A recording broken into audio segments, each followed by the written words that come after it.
بسم اللہ الرحمن الرحیم الصلاۃ والسلام علیکہ یا سیدی یا رسول اللہ وعلی آلکہ و صحابکہ یا سیدی یا خاتم النبیین۔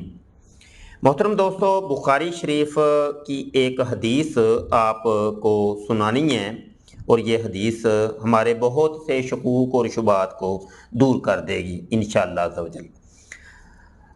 حدیث کا نمبر ہے 6502 اور کتاب الرقاق ہے، یعنی امام بخاری ایک کتاب باندھتے ہیں اور کتاب کا نام رکھتے ہیں کتاب الرقاق۔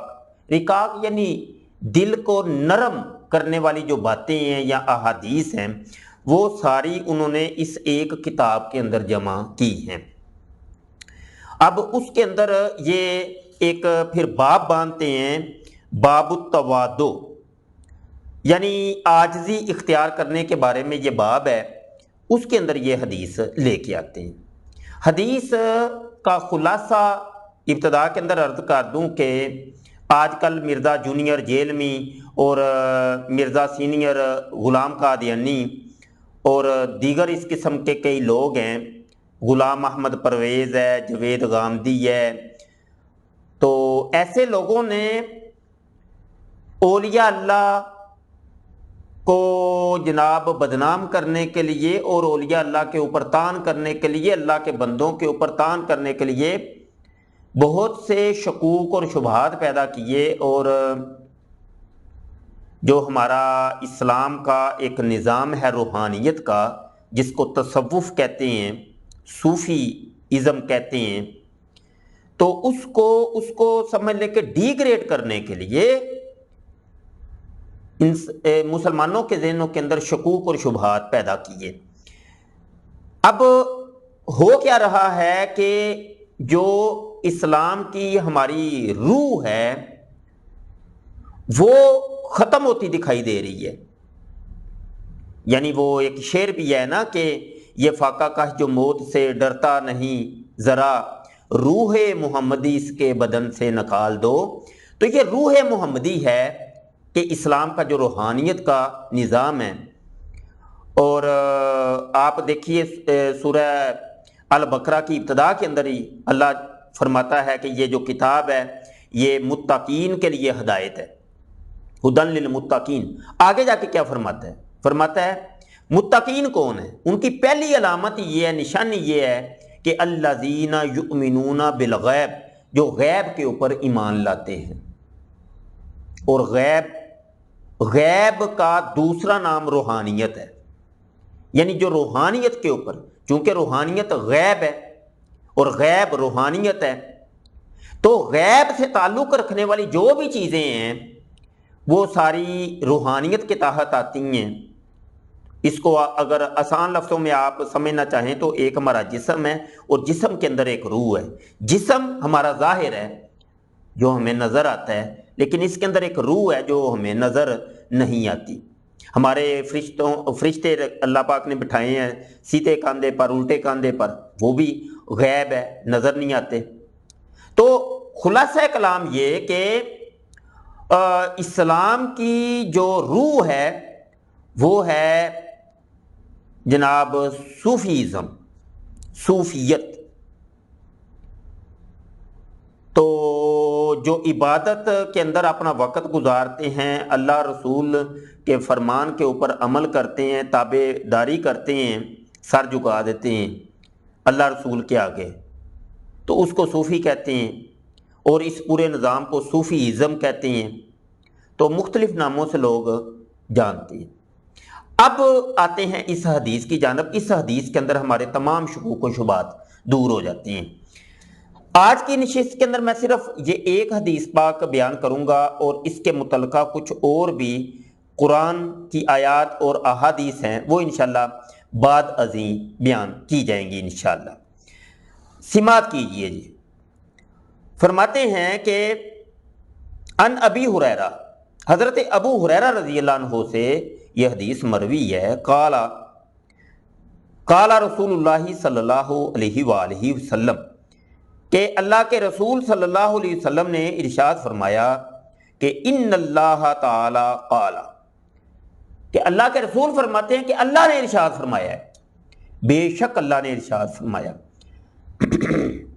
اس میں کوئی شک نہیں ہے، یہ حدیث قدسی ہے، اور عربی کا قاعدہ ہے کہ جب کلام کے شروع میں انا حرف مشبہ بالفعل آ جائے تو کلام کے اندر جو شک اور شبہ ہوتا ہے اس کو وہ ختم کر دیتا ہے۔ تو یہاں پہ وہی ہے، ان اللہ علی کل شیء قدیر، تو اس کے شروع میں بھی انا آیا، تو یہاں پر بھی انا کا ذکر ہے۔ ان اللہ تعالی قال، اللہ ارشاد فرماتا ہے، کیا فرماتا ہے؟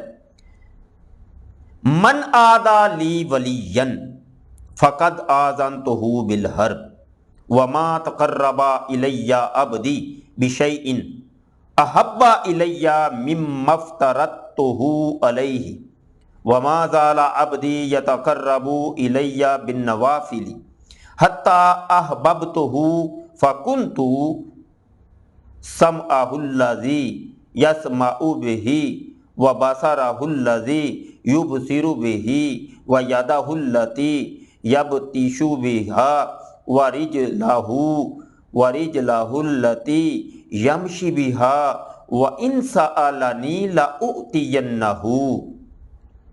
ولئن استعاذنی لأعیذنہ وما ترددت عن شیء انا فاعلہ ترددی عن نفس المؤمن یکرہ الموت وانا اکرہ مساءتہ او کما قال علیہ الصلوۃ والسلام۔ ترجمہ سماعت کیجئے۔ حضرت ابو ہریرہ رضی اللہ عنہ سے روایت ہے، انہوں نے کہا کہ رسول اللہ صلی اللہ علیہ وسلم نے ارشاد فرمایا، بے شک اللہ تعالیٰ کا ارشاد ہے، جس نے میرے کسی ولی سے دشمنی کی اس کے خلاف میری طرف سے اعلان جنگ ہے، اور میرا بندہ جن عبادتوں کے ذریعے سے میرا قرب حاصل کرتا ہے ان میں سے کوئی عبادت مجھے اتنی پسند نہیں جس قدر وہ عبادت پسند ہے جو میں نے اس پر فرض کی ہے۔ میرا بندہ نوافل کے ذریعے سے بھی مجھ سے اتنا قریب ہو جاتا ہے کہ میں اس سے محبت کرنے لگ جاتا ہوں۔ جب میں اس سے محبت کرنے لگ جاتا ہوں تو میں اس کا کان بن جاتا ہوں جس سے وہ سنتا ہے، اس کی آنکھ بن جاتا ہوں جس سے وہ دیکھتا ہے، اس کا ہاتھ بن جاتا ہوں جس سے وہ پکڑتا ہے، اور اس کا پاؤں بن جاتا ہوں جس سے وہ چلتا ہے۔ اگر وہ مجھ سے مانگے تو میں اسے دیتا ہوں، اگر وہ مجھ سے پناہ کا طالب ہو تو اس کو پناہ دیتا ہوں۔ میں کسی چیز میں تردد نہیں کرتا جس کو میں کرنے والا ہوتا ہوں۔ جو مجھے مومن کی جان نکالتے وقت ہوتا ہے وہ موت کی بوجہ تکلیف پسند نہیں کرتا، اور مجھے بھی اسے تکلیف دینا اچھا نہیں لگتا۔ آپ نے حدیث کا متن اور ترجمہ اردو زبان میں سماعت کیا، اور یہ ترجمہ بھی مرزا جونیئر جیلمی کے بابے نے یہ ترجمہ کیا ہے، تو اسی کو میں کوٹ کر رہا ہوں جس کے حوالہ جات یہ اکثر اپنی ویڈیوز کے اندر بھی دیتا ہے۔ اب یہاں پر تمام ہمارے شکوک و شبہات دور ہو جاتے ہیں۔ یہاں سے جو ہمیں نتیجہ ملا ہے وہ نتیجہ کیا ہے؟ ایک بات تو یہ کہ اولیاء اللہ برحق ہیں، اللہ کے کچھ بندے ایسے ہیں جو اللہ کو بڑے عزیز ہیں، جن کو ولی اللہ کہتے ہیں، مرزا جونیئر جیلمی بابا کہتا ہے۔ ایک بات تو یہ کلیئر ہو گئی۔ دوسری بات یہ کہ ولی اللہ سے جو دشمنی رکھتا ہے اس سے اللہ پاک دشمنی رکھتا ہے، اللہ اس کے ساتھ اعلان جنگ کرتا ہے۔ اللہ نے خود فرما دیا میں اس کے ساتھ اعلان جنگ کرتا ہوں۔ یہ پتا چلا کہ اللہ کے ولی کے ساتھ ہم نے دشمنی رکھنی نہیں ہے۔ رتی برابر بھی اس کی تنقیص، اس کی تذلیل کا ہم سوچ بھی نہیں سکتے، یہ سوچنا بھی گناہ ہے۔ ایک چیز تو یہ پتا چلی، اگر ہم نے سوچا بھی، اس کے بارے میں پلاننگ کی، ابھی عملی طور پہ نہیں کیا، عملی طور پہ کوئی ویڈیو نہیں بنائی، کوئی جناب کسی ولی اللہ کے اوپر ہم نے کوئی ایسا بظاہر تان نہیں کیا، ابھی صرف سوچا ہے، پلاننگ کی ہے کہ میں ایسا کروں گا، اس کے اوپر بھی اللہ پکڑ کرے گا، کیونکہ اعلان جنگ ہو چکا ہے اللہ کی طرف سے۔ ایک بات یہ ہمیں یہاں سے پتہ چلی۔ اگلی بات یہ بھی پتہ چلی کہ وہ جو اللہ کا بندہ ہوتا ہے، جو ولی اللہ ہوتا ہے، جس کو بابا مرزا جونیئر جیل میں کہتا ہے، تو وہ جو بابا ہوتا ہے وہ نوافل ادا کرتا ہے، نوافل کی کثرت کرتا ہے۔ فرض عبادت تو اس کے اوپر ہے، اس نے فرض تو ادا کرنا ہی کرنا ہے، لیکن ساتھ ساتھ وہ نوافل کے ذریعے سے اللہ کا تقرب اختیار کرتا ہے۔ ظہر کی نماز جب وہ پڑھتا ہے، وہ صرف جناب 4 فرضوں کے اوپر جناب نماز ختم نہیں کر دیتا، بلکہ وہ 4 سنتیں قبلیہ بھی پڑھتا ہے، 2 سنتیں بعدیہ بھی پڑھتا ہے، پھر 2 نوافل بھی پڑھتا ہے، 12 رکعتیں پوری کرتا ہے۔ اسی طریقے سے 8 رکعتیں عصر کی مکمل کرتا ہے، مغرب کی 7 مکمل کرتا ہے، عشاء کی 17 رکعتیں مکمل کرتا ہے، اور فجر کی 4 رکعتیں وہ مکمل کرتا ہے۔ نوافل کے ذریعے سے وہ تقرب اختیار کرتا ہے۔ اس پر بھی وہ بس نہیں کرتا ہے، راتوں کو وہ جاگتا ہے، تہجد بلا ناغہ پڑھتا ہے، کیونکہ وہ اللہ کا کے تقرب میں جا رہا ہوتا ہے، اللہ کی قربت میں جا رہا ہوتا ہے، اللہ اس کو پسند کرنا شروع کر دیتا ہے۔ یہاں تک کہ وہ نوافل ادا کر کر کے پوری زندگی، فرائض کے علاوہ کی بات ہو رہی ہے، فرائض تو اس کے اوپر فرض ہے، اس نے کرنا ہی کرنا ہے، لیکن فرائض کے علاوہ وہ نفلی باتیں اتنی کثرت سے کرتا ہے کہ اللہ کے قرب میں چلا جاتا ہے، اور وہ ولی اللہ بن جاتا ہے، اللہ کا دوست بن جاتا ہے۔ پھر اس اللہ کے ولی کو اللہ کہتا ہے کہ یہ مجھے اتنا پسند ہے، اتنا پسند ہے کہ اب اس کے تمام زندگی کے افعال کے اندر میں اپنی رحمت کا نزول کرتا ہوں اور اس کی مدد کرتا ہوں، میں اس کا مددگار پھر بن جاتا ہوں۔ یہاں تک کہ یہ جو بولتا ہے جس منہ سے، اس کی زبان میں بن جاتا ہوں، یہ خود نہیں بول رہا ہوتا، پیچھے میری طاقت اور نصرت ہوتی ہے، وہ شامل حال ہوتی ہے۔ اس کے کان میں بن جاتا ہوں جس سے یہ سنتا ہے، یہ کان پھر اس کے نہیں ہوتے، اس کی سماعت یہ اس کی نہیں ہوتی، یہ سماعت الہیہ ہوتی ہے۔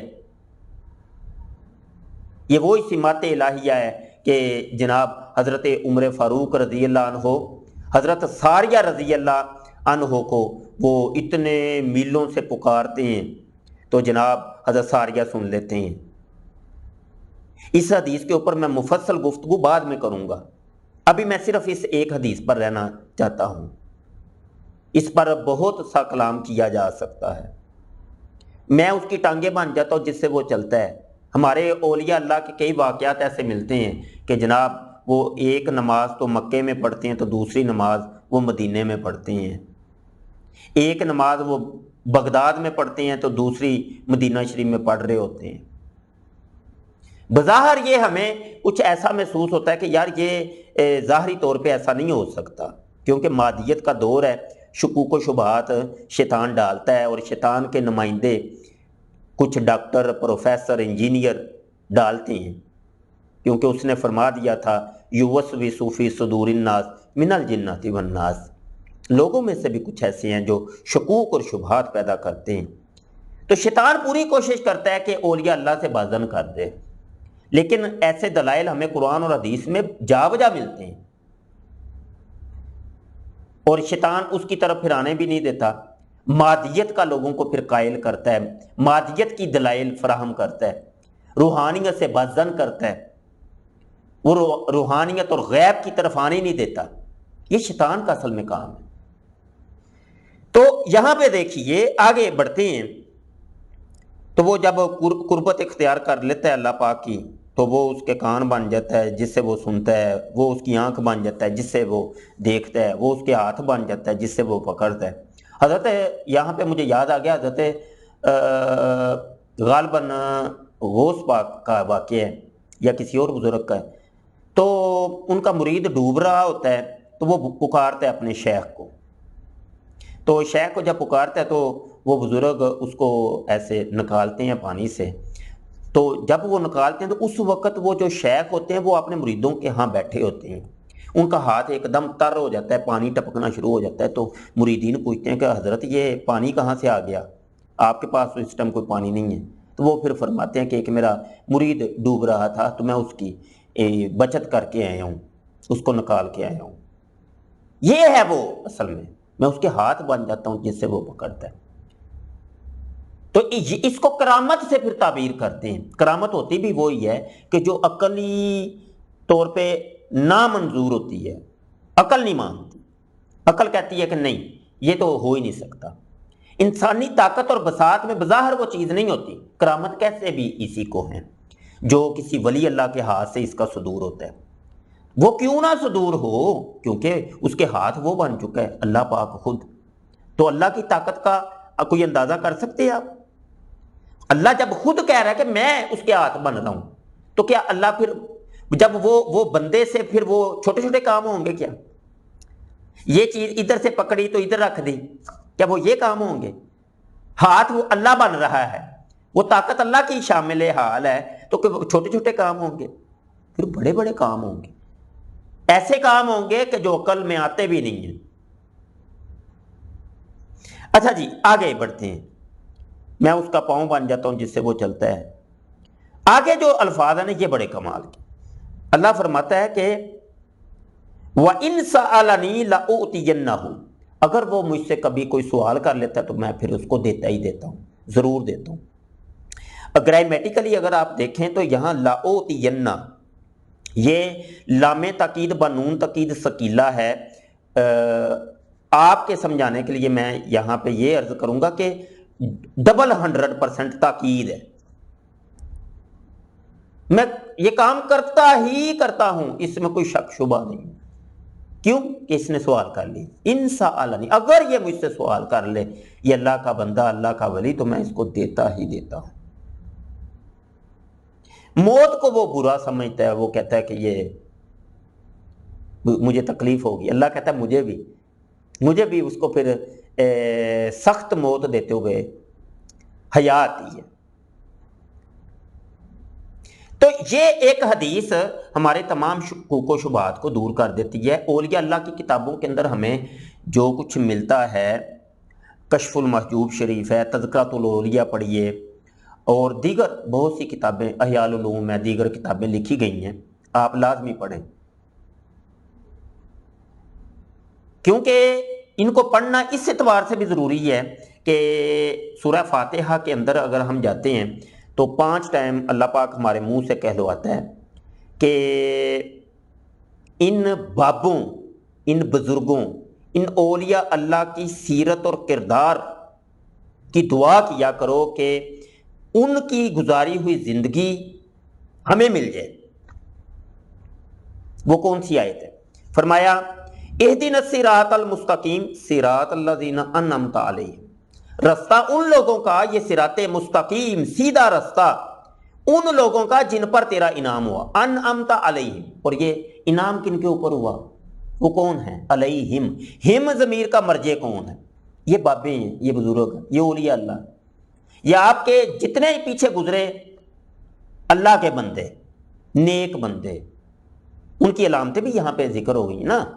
نوافل وہ پڑھتے ہیں، تقوی پر پرہیزگاری اختیار کرتے ہیں، تو ان کی سیرت اور کردار پر عمل کرنا ہمارے لیے ضروری ہے. وہ مشعل راہ ہے، اور اللہ 5 ٹائم ہم سے ہمارے منہ سے کہلواتا ہے یہ دعا کیا کرو. بس یہاں پہ بات ختم کرتے ہیں. گفتگو اس کے اوپر بہت ہو سکتی ہے، سمجھنے کے لیے تو ایک چیز بھی کافی ہے، اور اعتراض کرنے کے لیے تو وہ پھر شیطان ہے، وہ طرح طرح کے اعتراضات پیدا کرے گا، طرح طرح کے شکوک اور شبہات آپ کے ذہن میں لائے گا، ضرور لائے گا. اس سے چھٹکارا نہیں ہے. شکوک و شبہات تو آنے ہی آنے. اس کو جب دھتکارا گیا تھا، اس کو نکالا گیا تھا، تو وہ تو وعدہ کر کے آیا تھا. اس نے کہا میں اب تیرے بندوں کو چین سے رہنے نہیں دوں گا، میں شکوک اور شبہات پیدا کروں گا، تیری راہ سے ہٹاؤں گا اور تیرے بندوں سے دور کروں گا. حالانکہ وہ دیکھے وہ وہاب کو مانتا تھا. اس نے کہا وہاب میں تجھے مانتا ہوں، تجھے سجدہ کروں گا، لیکن تیرے ولی کو، تیرے بندے کو، اس بابے کو سجدہ نہیں کروں گا، اس کی عزت اور احترام نہیں کروں گا. ہاں وہ وہابی تو تھا، وہاب کو وہ مانتا تھا، لیکن اللہ کے بندے کو، بابے کو نہیں وہ مانتا تھا. اصل بات تھی کہ اللہ کے بندے کو ماننا ہے، کیونکہ میں نے حکم دی ہے. یہاں پر حدیث کے اندر بھی اس نے حکم دی ہے، حدیث قدسی ہے یہ. اللہ کا بندہ اللہ کو بڑا عزیز ہوتا ہے، اللہ اپنے بندے کو بڑا عزیز رکھتا ہے۔ اگر اللہ کے بندے کو آپ نے نہ ماننا تو پھر چھٹکارا نہیں ہے، پھر وہ ابلیس اور ابلیس کے نمائندوں کے اندر آپ کا شمار ہو جائے گا۔ یہ تمام حقائق آپ کے سامنے تھے، اور یہاں پر زیادہ گفتگو اگر کروں گا تو ویڈیو بھی ہماری بڑی طویل ہو جائے گی۔ اس کے اوپر مزید میں انشاءاللہ عز و جل جو حق کے متلاشی ہیں ان کے لیے مزید ویڈیوز لے کے آتا ہوں۔ یہ میرا خطاب، یہ میری ویڈیو متلاشیان حق کے لیے ہے، نہ کہ جناب ابلیس کے بندوں کے لیے، ابلیس کے نمائندوں کے لیے یہ میری ویڈیو نہیں ہے۔ یہ میری ویڈیو سے آپ دور ہی رہیں تو بہتر ہے، ٹھیک ہے؟ یہ میرا پیغام مسلمانوں کے لیے ہے، یہ حدیث بھی مسلمانوں کے لیے ہے، یہ اللہ کا پیغام، اللہ کے رسول کا پیغام یہ مسلمانوں کے لیے ہے، اللہ والوں کے لیے ہے۔ وما علینا الا البلاغ۔ السلام علیکم ورحمۃ اللہ وبرکاتہ۔